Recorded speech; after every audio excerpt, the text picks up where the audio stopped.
Long before the river carried her name, before songs rose with the sound of flowing water, before women knelt at its banks to pray for children and healing, Osun was human. She walked the red earth barefoot. She tied her wrapper tight around her waist.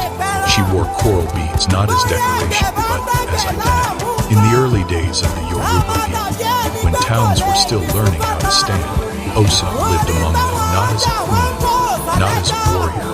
She understood herbs, water, and the unseen balance between people and land. When drought threatened, she was called.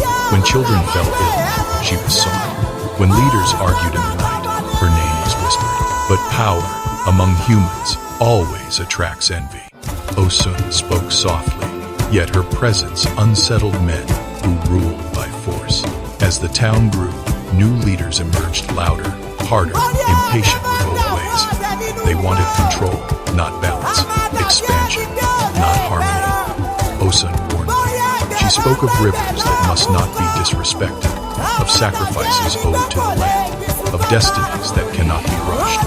They called her stubborn. They called her old-fashioned. Some called her dangerous.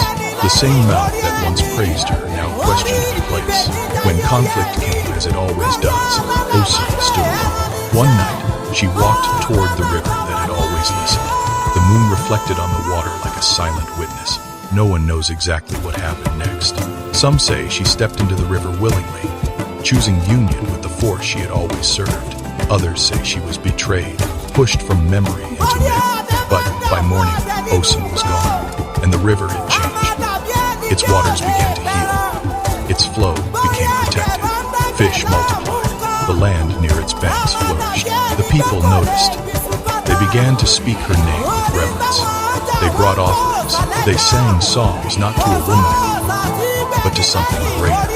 Osun had crossed the final boundary, not from life to death, but from memory to divinity. Priests began to say, she did not die, she transformed.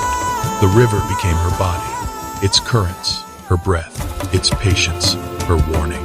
Among the Yoruba, she was no longer just Osun the woman. She became Osun, the Orisha.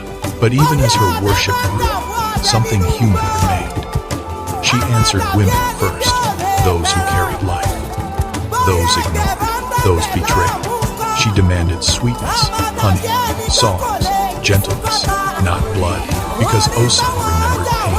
She remembered being unheard. To this day, at Osun, people still walk barefoot to her river, not because she is distant, but because she is familiar, because somewhere beneath the surface of divinity, the river still remembers the woman who once walked beside it.